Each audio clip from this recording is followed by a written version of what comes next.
Hello, Universe. We're going back to chapter 16, titled Down, Down, Down.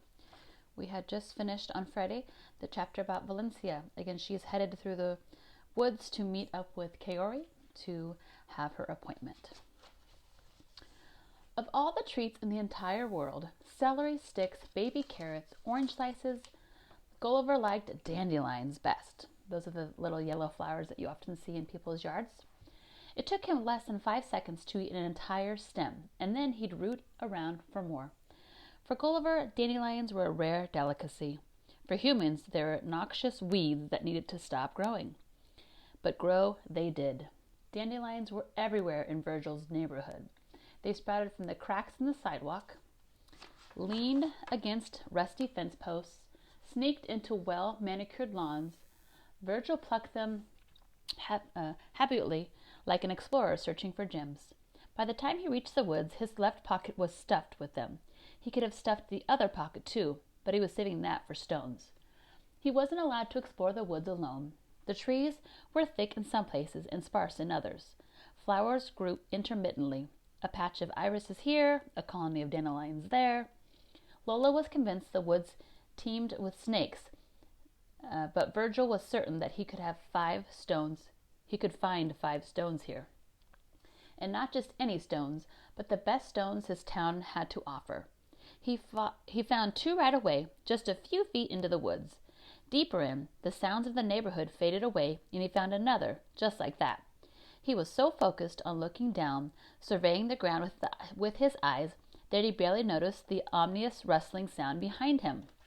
But when he heard the shuffle of feet, he jerked around, heart pounding, and stood very, very still. If there was one thing he knew, it was that he had to stay still when faced with forest beasts. Otherwise, you could become their supper. He didn't see anything, but he was certain he heard something, and it wasn't the blowing of the wind or the falling of a twig. Someone or something was moving nearby. "Hello?" Virgil said, quietly like a croak. He thought he heard something, a growl, a snort. He suddenly got the idea that there was a rhinoceros on the other side of the trees, pawing its front hoof in the dirt, bowing its head, steadying its horn, ready to charge. He imagined himself being flung into the air and landing on the thick gray skin of the giant creature before being trampled. One of Lola's old ghost stories popped into his head, too. She said there was once a man who told all his secrets to the trees, and after he died, the trees whispered them to anyone who passed by. Maybe it wasn't a rhinoceros, maybe a bunch of old trees that were ready to tell the secrets of the dead. Virgil looked at his phone. It was 10:15. Maybe he'd just snatch up the next 2 stones he saw and rush to Kaori's house. She might not mind it if he got there early. But then the shuffling sound receded and disappeared, and the woods were very quiet again. Virgil exhaled. His heart slowed. He looked at his feet, saw a 4th stone, and put it in his pocket. He wondered if he picked the best ones. He wondered so deeply that he didn't hear the other shuffling sound, this time approaching from behind. "Hey, retardo!" Virgil turned around, startled. Chet Balloon's meaty face was a light shade of red, like it was ready to burst. "What are you doing out here by yourself? Lost your mommy?" It occurred to Virgil that the bull was also out here by himself, but he wasn't about to point that out. Instead, Virgil said nothing. He stood there, one pocket full of stones and the other full of dandelions, feeling very dumb, like someone had lifted him out of the old story and placed him in another. In these unfamiliar woods, in this unfamiliar situation, alone with the bull, who was carrying a pillowcase. Virgil wondered what the pillowcase was for, and in the space of about 3 seconds, he thought of a handful of terrifying scenarios. The bull would smother him with it.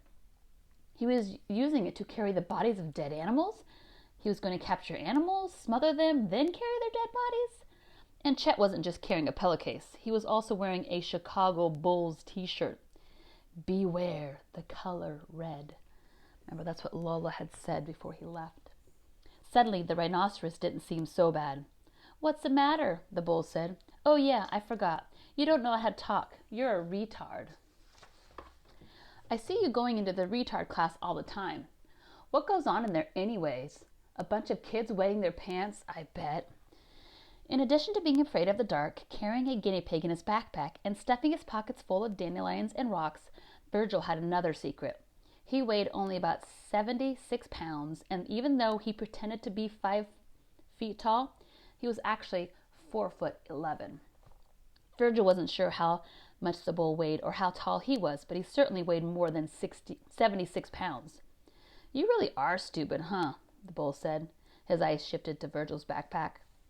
Chet took a step forward and Virgil took a step back, which the bull thought was hilarious, because he immediately broke into peals of laughter before ripping Virgil's backpack off of his shoulders, and with such force that Virgil actually spun and hit the ground with the numbing whack that shot from the palms of his hands to his shoulders. The bull took off like a bullet.